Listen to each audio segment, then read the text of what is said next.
Hi people and hello my Chili con Carnage crew, it's Chili here doing a worst to best ranking for Marilyn Manson and all of his albums. This is of course a ranking list according to me in regards to all of Marilyn Manson's material. Now I think there are going to be a few surprises on here and I'm going to be intrigued about it, but before we get into things, let's discuss Marilyn Manson because he was like the top of the top when it came to 90s and the industrial kind of metal music, new metal, all that kind of scene. He was just there. He was always there as this highly iconic singer and of course his band that came with him.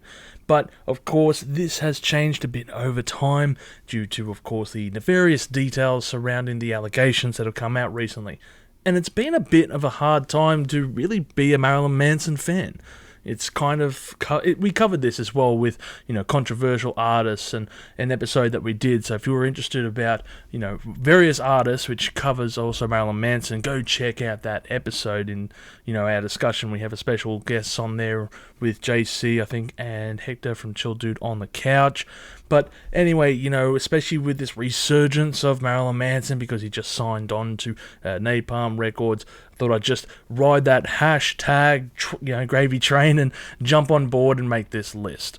So let's discuss his albums ranked from worst to best, starting of course with the worst. Starting up, going to be The Pale Emperor, and this album did sit higher on the list, but when I went to revisit one of the albums that I'll mention soon, it actually ended up becoming the last one, unfortunately. And it kind of sucks when I say this because it's a very forgettable album. Very much to the color scale that is of this album cover. It just fades into existence and as if it never existed at all. If only that was the case because, there is some pretty average songs on here. I don't mind a couple of songs such as Third Day of a 7-Day Binge, Deep Six, and of course Killing Strangers. Those first three tracks are awesome songs. But then you keep going into the rest of the mix and it's very, very forgettable, unfortunately. And this is a bit of a trait as well regarding Marilyn Manson around about this time in his era. He's released a slew of albums that kind of fade into existence and you kind of really don't want to know about them. The Pale Emperor was released all the way, it was a couple of years ago now. But it was, I remember when it came out and thinking, another Marilyn Manson album, bit of an odd mix because he kind of faded from the zeitgeist around about this time. What was it, 2016, I think, somewhere around there, 2018, I could be wrong.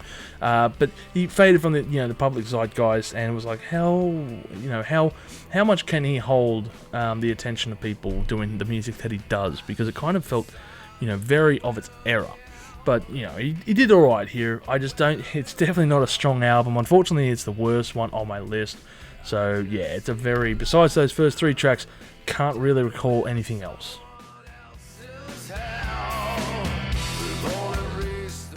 Next one for me is going to be Smells Like Children. Yeah, this one's going to cop me a lot of hate, I bet. But let me ask you this question. If I took Sweet Dreams and Made of These, the cover that they did on this song, out of the equation, would you really go back and listen to this album? Because it is a shit album. It's terrible. It is a truly horrendous album. Some might even argue that it should be the worst one that is ranked. But I think that, of course, Sweet Dreams Are Made of These really is a redeeming song. It's an awesome track. Fantastic cover. Almost better than the original. I think it really helped, announce the band onto the stage around about this time. It was released in 1995, I recall. And, Sweet Dreams had that video clip that came out with it. And it helped propel the band into fame for their future. But if you had the rest of this album and they didn't include Sweet Dreams on there, I think the band would have had a really bad misstep. And I don't know what would have been in line for the future. Yeah, this album is a collection of songs. There's a whole bunch of covers and B-sides or even shitty little 1-minute side animation weird tracks that are just audio clips of loops and crap. So I think that this really kind of just is, it feels like a B-side to their first album, and it does sound like that as well. It's got a really cool album cover. I like the album cover. It seems very iconic for its time, but at the end of the day, this is an album I just never go back to. And it's because there's so much crap on here, except for, of course, Sweet Dreams, which, anyway. But, there's the cover of I Put a Spell on You, an interesting song, but I think they just do a terrible version of it. And so many remixes, of course, amongst the mix. So yeah, it's just and the controversial title, the controversial track "Rock and Roll." I'm not going to say the last word, but there are just all these tracks on here that have censored words, and it's they're trying to be edgy, and it just fails. It's just a crap little B-side, kind of an interim mix album. It's kind of like what it's like, I don't know. Maybe they're trying to do like the Smashing Pumpkins did, but they failed in the process with Pisces Ascari. At least they knew what they were doing around about this era of their career. Acoustic versions or B-sides that were actually decent. These ones are not. These are terrible. This is a really terrible album. Don't go back to this record. Save Sweet Dreams and Made of This on a playlist and forget about the rest of it. Because throw it in the bin. Forget about this one. Terrible album.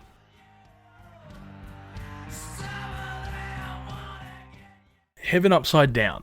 This was the one I was going to put in the very last place for just being, an album I just didn't remember at all. When I went through and made this list, I was thinking about all the tracks, all the albums, and going, which ones really stood out? Which were the songs that I could recall?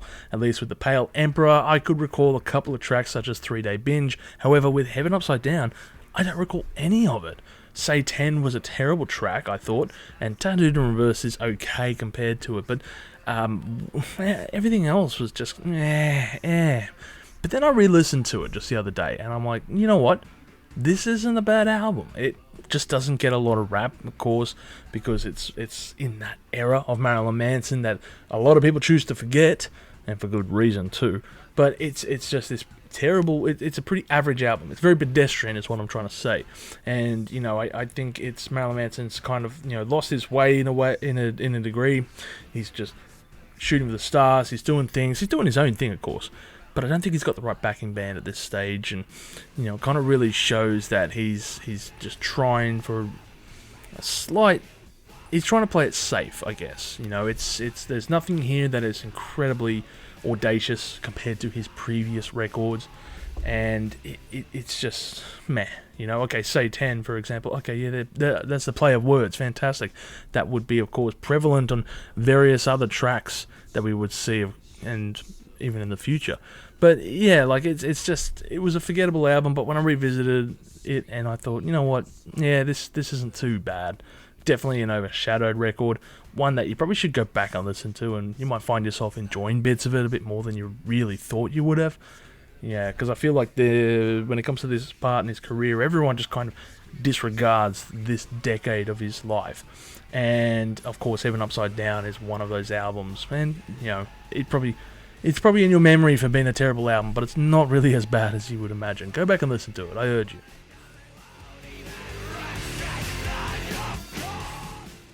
The last of the Average trilogy with Born Villain, and this is the last, I think from memory, this might have been the last CD I ever bought, actually, going back and thinking about it.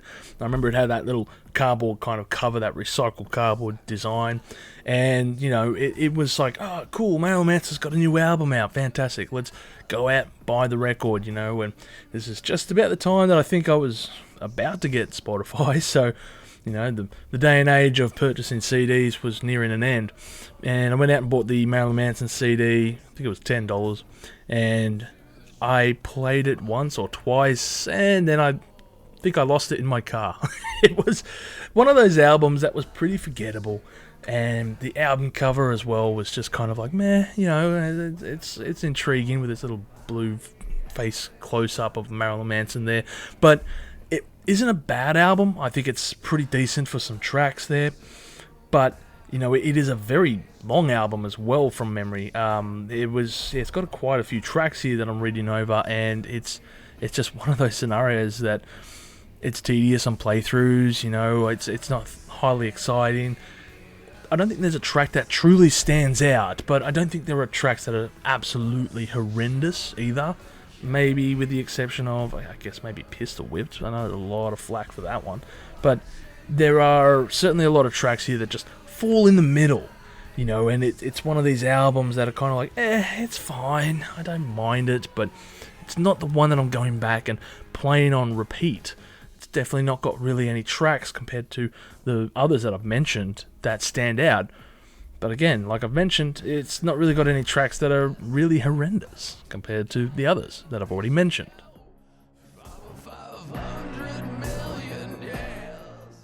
The next one on my list is going to be Eat Me, Drink Me. This is, of course, the 2007 release from Marilyn Manson. And I feel like I'm having, I don't know, a Nelson Mandela effect on me, because I swear this album came out when I was in high school. That wasn't the case, though. This came out afterwards. So, yeah, this is an album that, I don't know, this is 2007 we're talking about, so, the rise of Marilyn Manson has been and gone. It's starting to be on the decline, and Eat Me, Drink Me is one of those first of the bad albums, I guess. We've mentioned a few of them already. But Eat Me, Drink Me it's an intriguing album. I wouldn't call it an absolute train wreck by any means, but it's an album that just falls wayside. There's a couple of tracks here that at least stand out compared to the previous record that we just mentioned with Born Villain, with Heart-Shaped Box, geez, Nirvana. Okay, with Heart-Shaped Glasses being one of those tracks that really kind of stands out. If I Was Your Vampire, as well as Putting Holes in Happiness. All of these songs, they're really good tracks on here. And besides this, it really kind of just fades away as an album that is once again just in existence as just fine. It's okay. It's not entirely shithouse, but it's not exactly spectacular. I think most people would agree with me here. I think many actually would put this album worse up on the list. But when you look over it, you gotta weigh up some of those further albums, and Eat Me, Drink Me isn't exactly horrendous when you're looking over his overall scale. So yeah, when I was ranking all of these albums and putting them on a list, Eat Me, Drink Me just kind of sits here somewhere in the middle. So I don't know. People might rank it lower, and let me know if you do decide to put this one at the bottom, because I always find other people's lists intriguing as well. So yeah, Eat Me, Drink Me. This is where it sits. It's okay. It's got some decent tracks that really stand out though. So bonus points.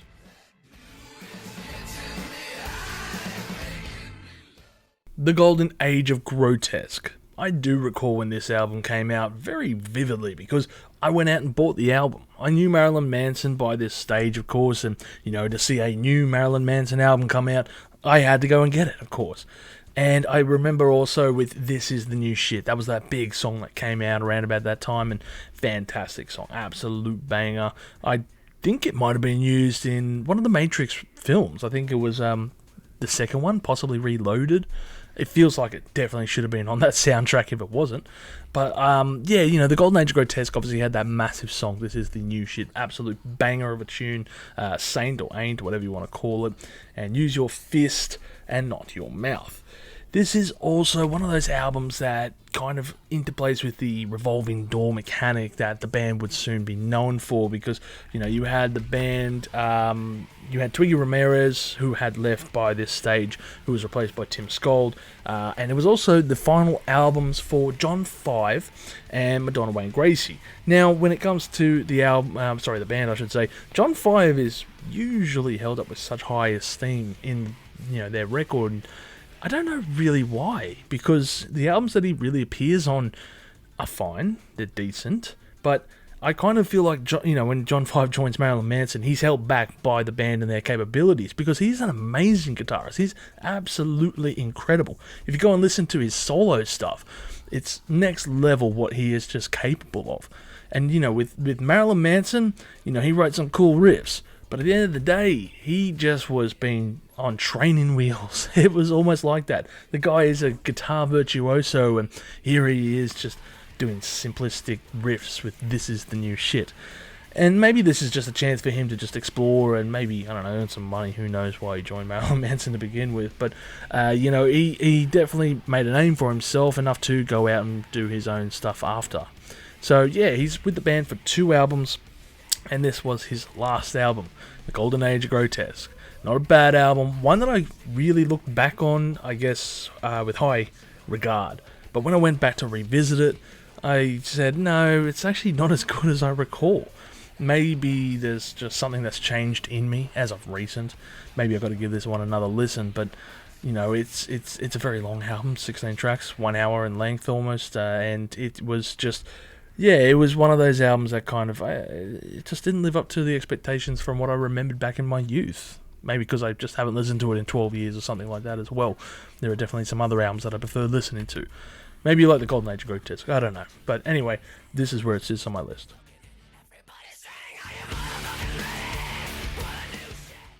Going with Portrait of an American Family, the Marilyn Manson debut album.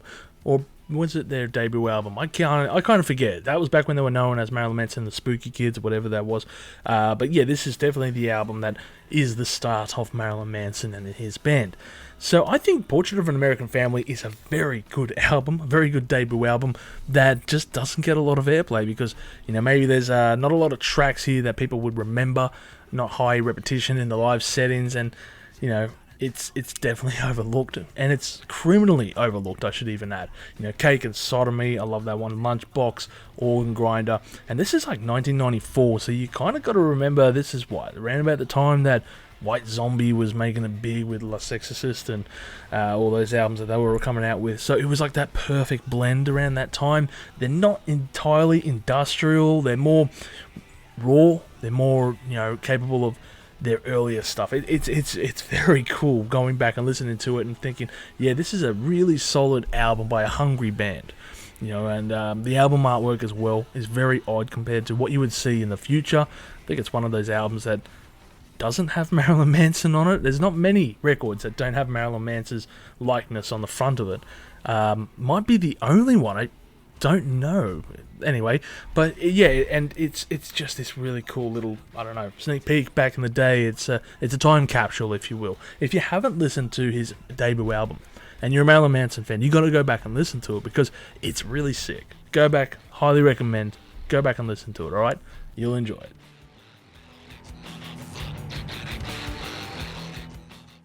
Oh, I'm sure this next selection's going to annoy a lot of people, but Hollywood. Yeah, this... I know a lot of people... I can hear the keyboards, alright? I can hear the keyboards already typing. Damn, what the hell, bro? It's... For me, Hollywood, of course, part of his trilogy of greatness, is not that great of an album, in my opinion. It's one of these records that I don't go back to often. Everyone sang its praises back in the day. Of course, it had those tracks, the fight song, the love song. I think the fight song was possibly used in the Matrix again. I know he's used in the Matrix a fair bit from memory. There's a lot of those metal bands from the late 90s on the soundtrack of the original one, including Rage Against the Machine as well. It's a really good soundtrack. If you haven't listened to the first Matrix soundtrack, it's just this time capsule. It's awesome. But yeah, for me, Hollywood is... It's an okay album. It's definitely not a horrendous album. It's definitely not a bad album. It sits high enough with me, but I think that there are better records ahead. A lot of people would probably rank this in their top 3. Good for you for doing so. I just don't see it that highly. And I think that boils down to mostly the fact that I didn't listen to this album until a couple of, probably a decade after it came out. I heard a couple of the tracks, obviously I heard the singles from this album, but I didn't listen to the entire album, so it was never a nostalgia trip when I came back to visit it. It wasn't as good as the other albums, which I do hold dearly, and yeah, it was one that I kind of get lost in from time to time. So yeah, look, maybe I got to go back and listen to this one again. Maybe I got to give it another shot. But again, it's like this album that I know is good. I know it's fun if I listen to it, but I just don't go back to it often. So, yeah, hate away. Put your comments below.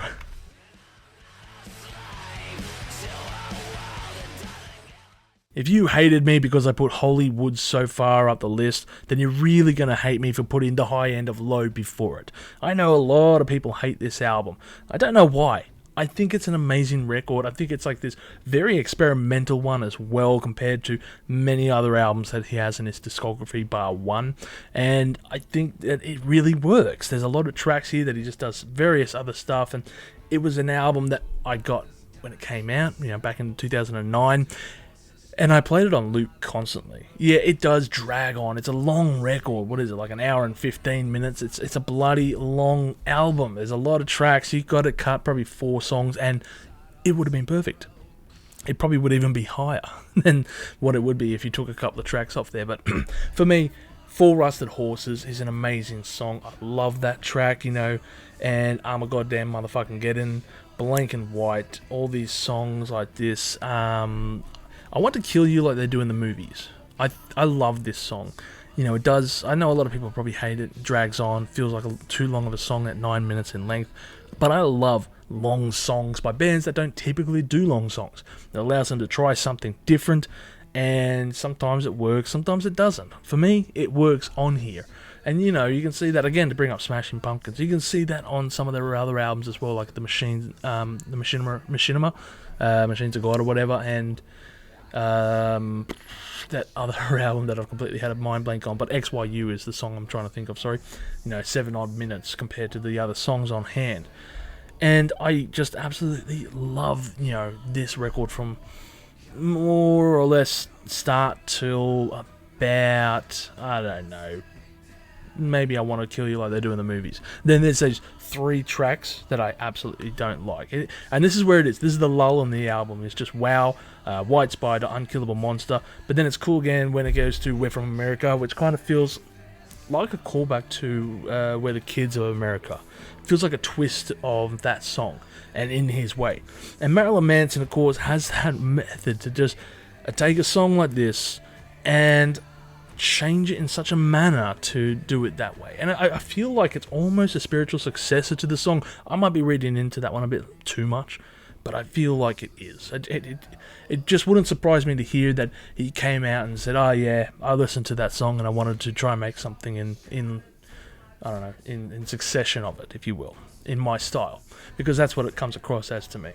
And yeah, I think it's a really fun album. I love the artwork. I know a lot of people hate this thing, but I just enjoy it. It's just vibrance and color, and I think it's a very interesting mix in the album because of what it does. It's a bit of a change compared to what came before it. It's a lot more of a change to what came after it, and it's probably his most creative album. Once again, except for one record, which will come up a bit later.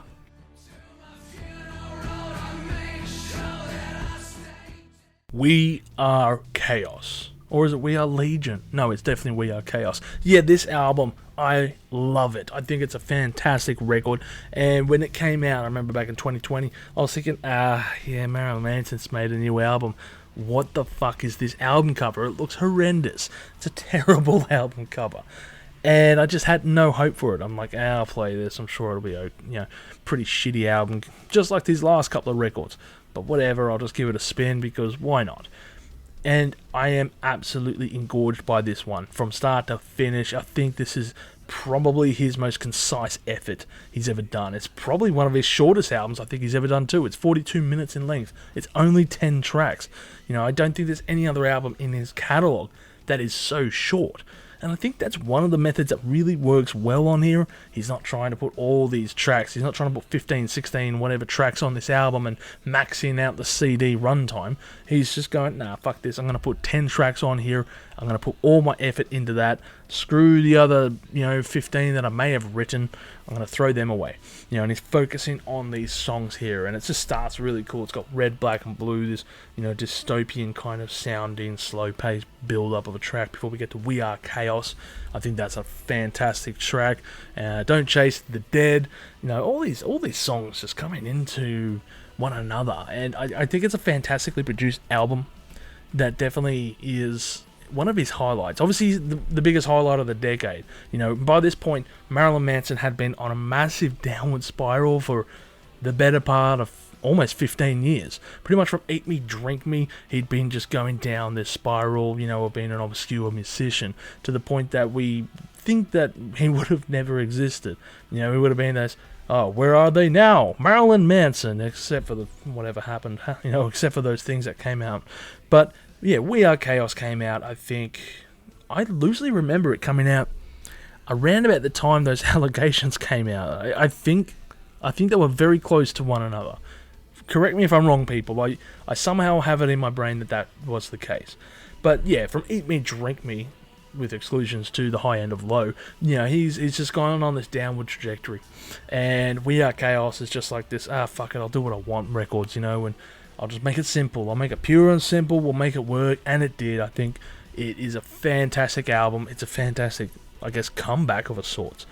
Except for the fact that maybe he'll be having a comeback shortly, because, it's teased a new single.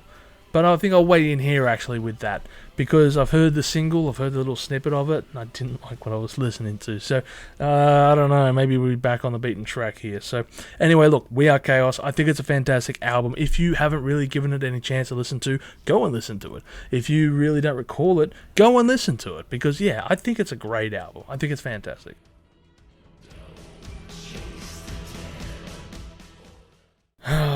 We get to the final two, and it really is a toss-up at this point as to which album could be number one. It could be, really, both these albums, you know the albums by this stage, these albums, they could just be on an equal play setting. It's just so good.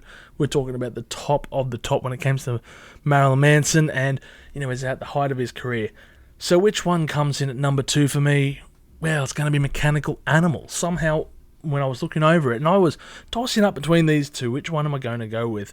And I was thinking for a long time, which one do I prefer? How do you do this? Because both are just amazing albums. But I think Mechanical Animals got edged out ever so slightly, because there are a few tracks that kind of drag their feet a little bit, at least by my book. But when you're going into this one, this is his most experimental record.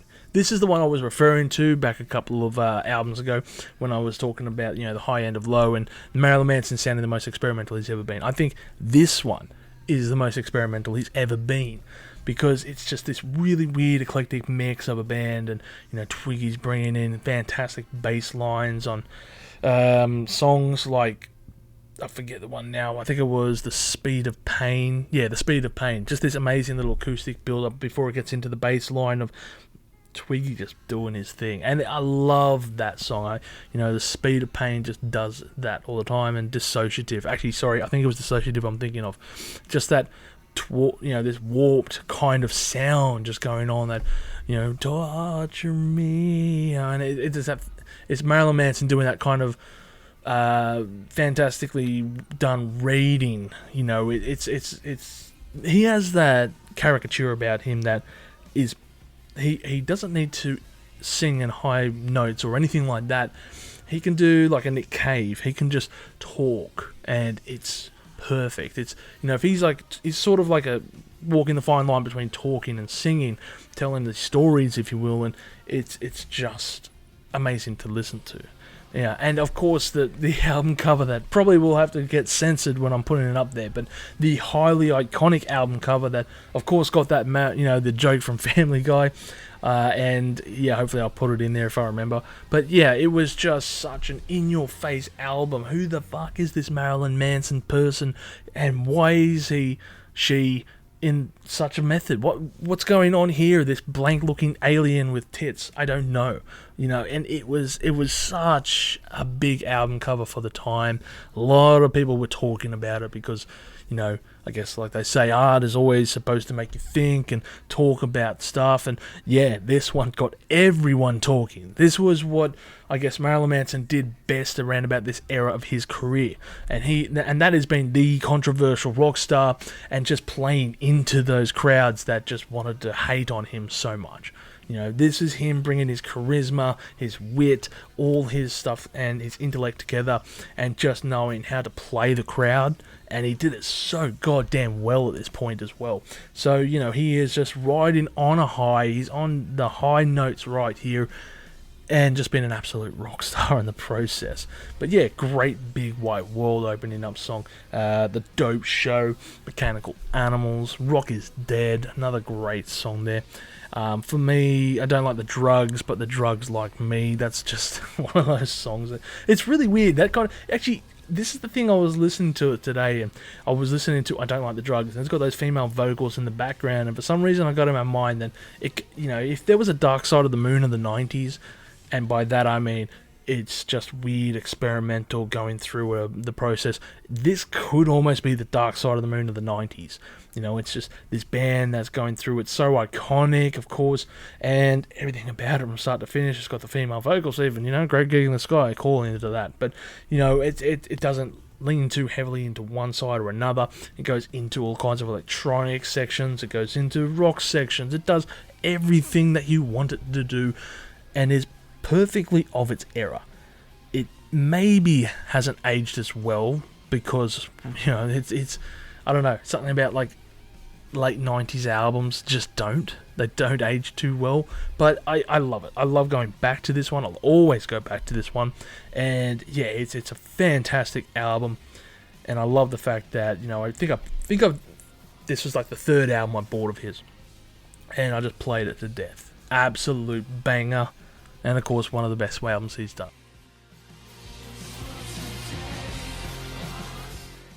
And of course we have the number one album, Antichrist Superstar. And I'm sure the title of this album calls back to Andrew Lloyd Webber's musical piece, Jesus Christ Superstar. Because, obviously, if you've heard that, if you know of that one, which I recommend you go and check out as well. Fantastic little musical piece of, Jesus Christ rising and massively epic guitars throughout the entire thing. It's a really good soundtrack, or theatre play, I should say. And anyway, Jesus Christ Superstar was really big. And then Antichrist Superstar is this concept album, this beast of a record that I guess it's just so freaking weird, but it's so Marilyn Manson to a T. It's like his signature sound is just bleeding through here. It kind of is a bit, I don't know, maybe a bit one-dimensional in a bit of the album compared to the follow-up Mechanical Animals, and maybe that's why that album kind of just ventured out and did so much weird crap on that one. But Antichrist Superstar is just a banger from start to finish. This fantastic Irresponsible Hate anthem. How can you not love that track? And The Beautiful People, the big song of Marilyn Manson that made him famous.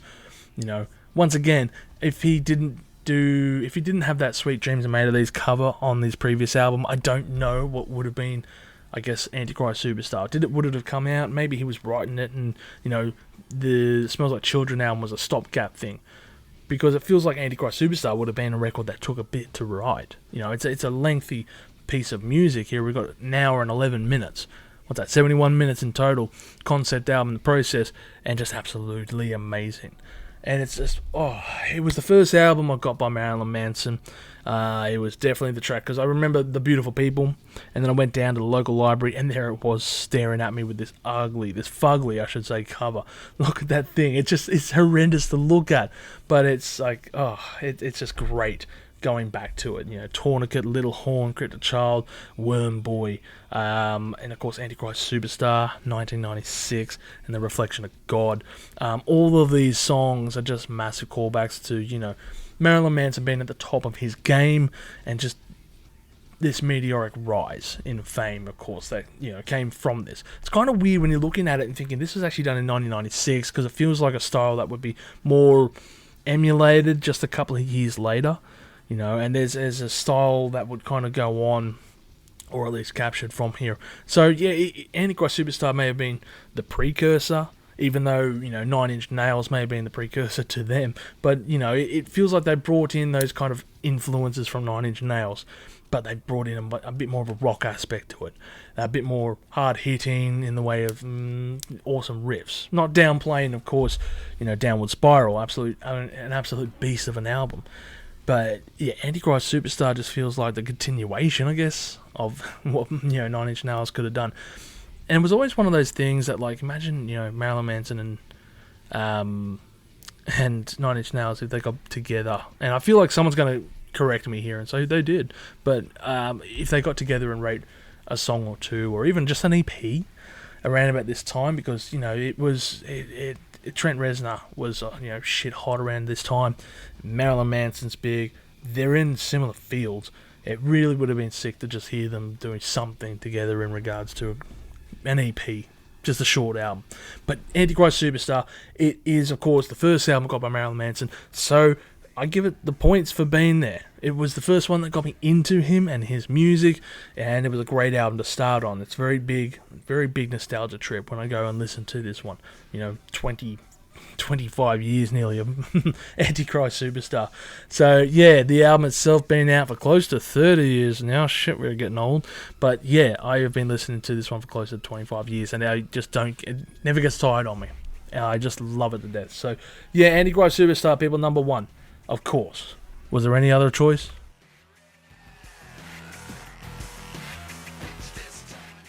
So that does it for the Marilyn Manson episode of Worst to Best. And I want to hear your thoughts in regards to this. Did you agree with my list or do you disagree? Make sure to comment below as well and say, well, this is what I think, this is my list.